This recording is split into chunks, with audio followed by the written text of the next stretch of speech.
लगभग 15 दिन हो गया नेशनल दस्तक का अकाउंट फ्रीज कर दिया गया। तमाम लोगों के तरह तरह के सवाल हमारे सामने आ रहे हैं जिसके जवाब देने बेहद जरूरी हैं। तमाम लोगों का आरोप है कि हमने कोई गड़बड़ी की है इसलिए नेशनल दस्तक का अकाउंट फ्रीज कर दिया है। जी नहीं, इसके पीछे और भी कई वजह हैं जिसकी वजह से नेशनल दस्तक के तमाम लोगों को परेशान किया जा रहा है, क्योंकि नेशनल दस्तक हमेशा गरीबों, शोषितों, वंचितों, आदिवासी उन तमाम लोगों की बात करता है, हक अधिकारों की, जो आज भी आज़ादी के 75 साल बाद हाशिए पर छोड़ दिए गए हैं। सोचिए किस तरीके से एक नेशनल दस्तक मनुवादियों की आंखों में खटक रहा है।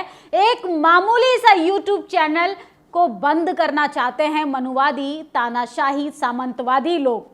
किस तरीके से पेट पर लात मारकर इन तमाम लोगों को कमजोर बनाया जा रहा है। जिस तरीके से आपने देखा आर्टिकल 19 को नोटिस भेजा गया, बोलता हिंदुस्तान को नोटिस भेजा गया, आप हद हो गई, नेशनल दस्तक का अकाउंट फ्रीज कर दिया गया है। हम तमाम लोगों की सैलरी पेंडिंग में है, इसके बावजूद हम हार नहीं मानने वाले। इसके बाद भी हम अपने तमाम संवैधानिक अधिकारों के लिए बोलते रहेंगे। सरकार एक चैनल बंद करेगी, हम सड़कों से न्यूज़ पढ़ेंगे, लेकिन हम गिव अप नहीं करने वाले हैं। सोचिए, आज़ादी के 75 साल बाद क्या जातिवाद की बात करना भी जुर्म है?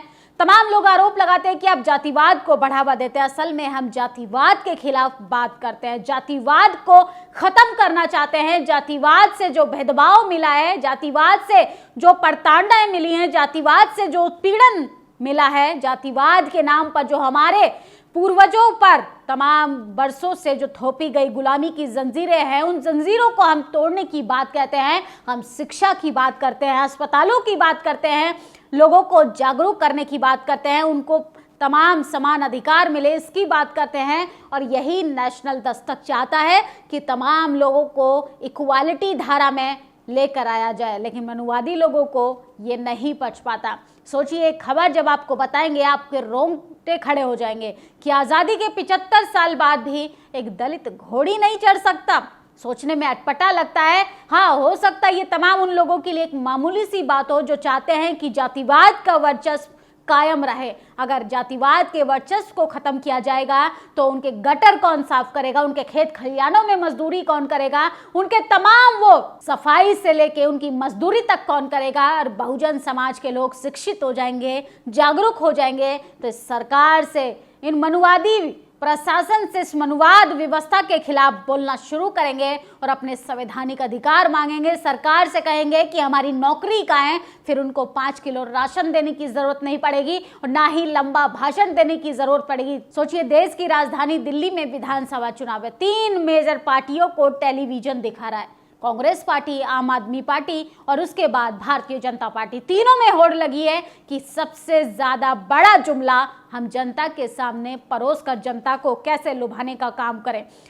आम आदमी का कहना है कि 2100 रुपये महिलाओं को मिलेंगे, वहीं बीजेपी का कहना है 2500 रुपये महिलाओं को मिलेंगे। लेकिन सोचिए, बीएसपी पार्टी कह रही है कि आप नौकरी दे दीजिए, राशन और 2100 रुपये की सोचने की आपको ज़रूरत नहीं पड़ेगी। तो तमाम बड़ी खबरें मैं आपको बताऊंगी कि नेशनल दस्तक से आखिर मनुवादियों को दिक्कत क्यों होती है। दलित दूल्हा घोड़ी चढ़े, 25 बाराती, 30 घराती, 75 पुलिस वाले, फिर भी क्यों जातिवाद की जंजीरें हमें जकड़े हुए हैं।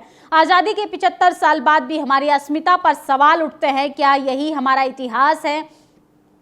हमें बदलने की ताकत नहीं, हमारी अस्मिता, हमारी पहचान हर दिन घायल हो रही है। जातिवाद का ये जहर समाज के लिए दिल में समाया हुआ है। जब तक हम इसे उखाड़ कर नहीं फेंकेंगे, ये जंजीरें हमें जकड़े रहेंगी। हमारी गरिमा, हमारी आज़ादी जब तक अधूरी रहेगी।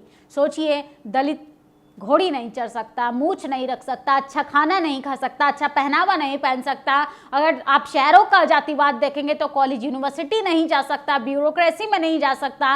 और यहाँ पर किस तरीके से लेटरल एंट्री से सचिव, महासचिव, डायरेक्टर बनाए जाते हैं, ये जग जाहिर है। अजमेर राजस्थान में लठैतों के आतंक से डरकर एक दलित युवक को पुलिस सुरक्षा में बारात निकालनी पड़ी। ये घटना पूरे भारत को शर्मसार करती है। आज भी दलितों को पुलिस या सुरक्षा में शादी करनी पड़ी है। सोचिए किस तरीके से दलितों की अस्मिता पर सवाल खड़ा किया जाता है। आखिर घोड़ी दलित क्यों नहीं चढ़ सकता, जबकि चांद पर जा सकता है? लेकिन मनुवादी जो हैं वो जातिवाद की जंजीरों को इस तरीके से पकड़ कर बैठे हैं, अपने पूर्वजों की करतूतों को इस तरीके से जगजाहिर कर रहे हैं कि हम इंसान को इंसान नहीं समझते।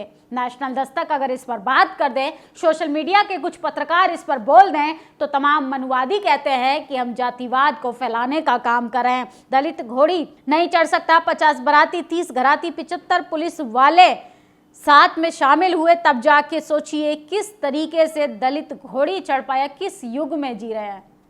देश के प्रधानमंत्री विकसित भारत बनाना चाहते हैं। अमेरिका के संत कहते हैं कि आप तमाम लोगों को प्रेम से, सद्भाव से रहने दीजिए, और हमारे देश के संत, महासंत, तमाम लोगों की आप बात करेंगे तो सोचिए सब लोग धार्मिक उन्माद के नाम पर नफरत फैलाने का काम करते हैं। असल में ये वही लोग हैं जिनको ना राष्ट्र से प्यार है, ना धर्म से प्यार है, और ना ही भारत माता से प्यार है। असल में ये भारत माता के नाम पर लोगों को गुमराह करते हैं, लोगों के श्रद्धा का मजाक बनाते हैं, लोगों की भावनाओं के साथ खेलने का काम करते हैं। 21वीं सदी के बाद भारत में घोड़ी चढ़ने के लिए पुलिस का सहारा लेना पड़ रहा है, और लोग कहते हैं कि जातिवाद खत्म हो चुका है। खुद से सवाल कीजिए और महसूस कीजिए कि हम आज़ादी के 75 साल बाद भी इंसान कहने के लायक हैं कि नहीं। धर्म मिथ्या या जाति सत्य। मंदिर जाने पर अनुसूचित जाति के युवक को रात भर जलती लकड़ी से पीटा। उत्तरकाशी में 5 लोगों के खिलाफ केस दर्ज हो गया है। जाति का अहंकार कम होने का नाम नहीं ले रहा, और देश में सबसे बड़ा महाकुंभ का आयोजन किया जा रहा है, जहां पर लोगों के पाप धुल जाते हैं। अरे आप एक इंसान को सिर्फ इसलिए प्रताड़ित कर रहे हैं कि आपकी बनाई हुई सामाजिक कृतियां जो है, जाति व्यवस्था, मनुवादियों की जो जंजीरें हैं, इस पर आप लोगों का शोषण कर पाएं, इसके खिलाफ ना बोल पाएं, आपका वर्चस्व कायम रहे। और ये सिर्फ और सिर्फ आपका जाति का अहंकार है, जो नेशनल दस्तक जैसे न जाने कितने यूट्यूब चैनल के पत्रकार खुलकर विरोध करते हैं, और उन तमाम चैनलों पर लगाम लगाने का काम किया जा रहा है।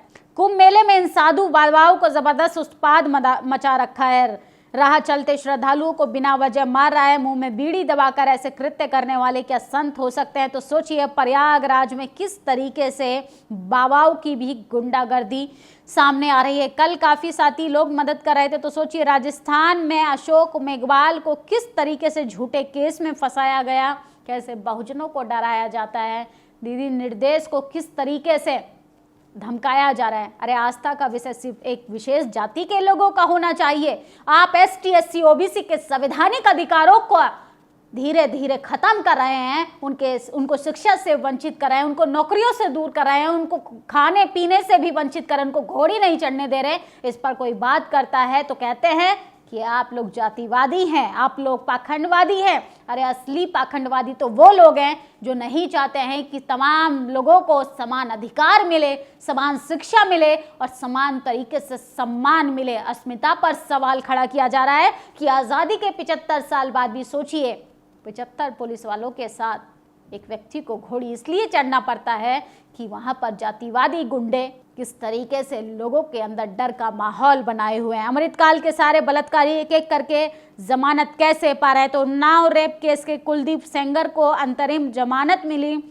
ये है मोदी सरकार का बेटी बचाओ बेटी सम्मान जो है। आसाराम बाहर आया, कुलदीप सेंगर भी आज आ गया। अब राम रहीम को बाहर निकालकर तीनों को कुंभ नहला दो, तीनों के पाप धुल जाएंगे। इन्हें बार बार पैरोल देने की सरकार को झंझट भी खत्म कर देना चाहिए। एक पंथ दो काज। तो सोचिए उन्नाव की रेप पीड़िता जिसने अपनी बेटी को खो दिया, जिसने अपने तमाम परिजनों को खो दिया, उसके रेप आरोपी को जमानत पे पैरोल दी जाती है और मासूम लोगों पर सिकंजा कसा जाता है। ये है देश की जातिवादी मनुवादी व्यवस्था।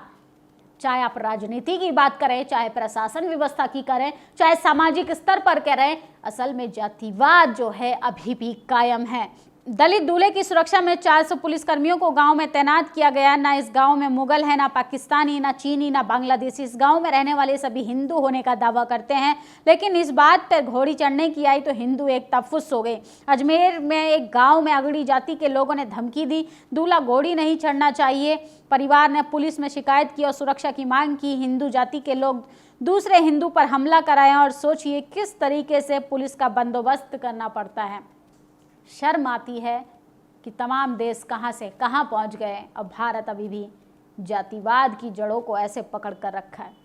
जातिवाद का वर्चस्व पर सीना तान कर कहता है कि हम विश्व गुरु बनना चाहते हैं, हम विकसित भारत बनना चाहते हैं। असल में जब तक विकास नहीं हो सकता, जब तक लोगों के दिमाग से जाति नहीं जाएगी। और ये बाबा बागेश्वर धाम है। असल में बाबा तो ये सिर्फ नाम का है, असल में धार्मिक उन्माद फैलाने वाला एक जातिवादी गुंडा है।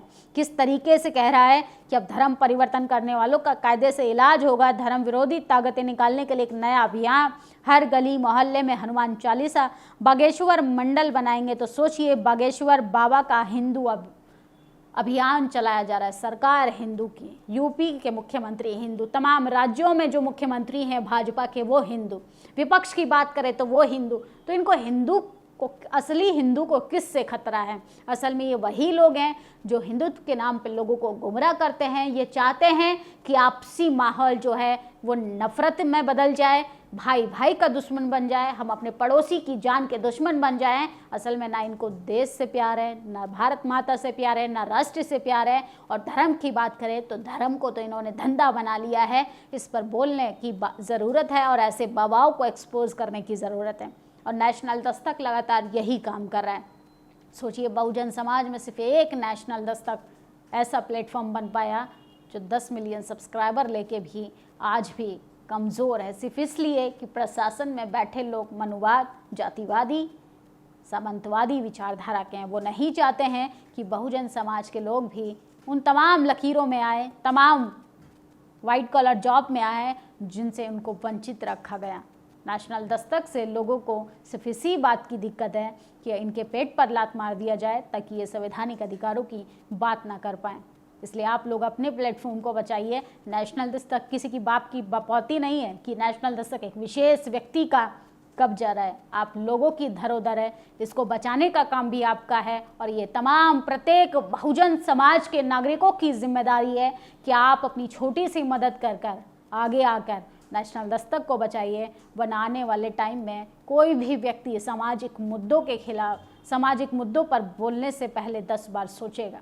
सामाजिक कुरीतियों के खिलाफ कोई भी अपनी आवाज़ उठाने से पहले 10 बार सोचेगा। और इस सामाजिक लड़ाई में, इस जातिवादी लड़ाई में हम तमाम लोग इसलिए कमज़ोर पड़ जाते हैं कि हम एक दूसरे का हाथ छोड़ देते हैं, हम एक दूसरे को कमज़ोर बना देते हैं, एक दूसरे की आलोचना करते हैं। अरे ये सवर्ण समाज से समझिए कि कैसे एक अनपढ़ पुजारी भी, एक अनपढ़ अशिक्षित ब्राह्मण भी और एक ब्यूरोक्रेट में, एक पावर सेंटर में बैठा ब्राह्मण की, दोनों की विचारधारा एक ही है कि हमें सत्ता पर काबिज रहना है। और यही बहुजनों को नहीं आता है।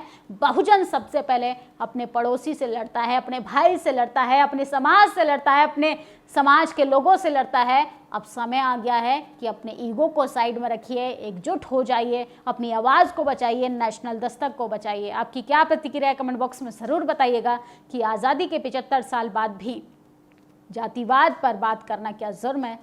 जातिवाद को कायम रखना क्या ये कहाँ तक सही है? आप अपनी राय जरूर दें। शुक्रिया। नेशनल दस्तक की आपसे गुजारिश है कि अगर इसको बचाना चाहते हैं तो नेशनल दस्तक को सब्सक्राइब करने के लिए रेड कलर के सब्सक्राइब बटन को दबाएं, फिर बेल आइकन की घंटी दबाएं। नेशनल दस्तक को बचाने के लिए बहुत जरूरी है कि हर खबर को शेयर करें, लाइक करें, कमेंट जरूर करें।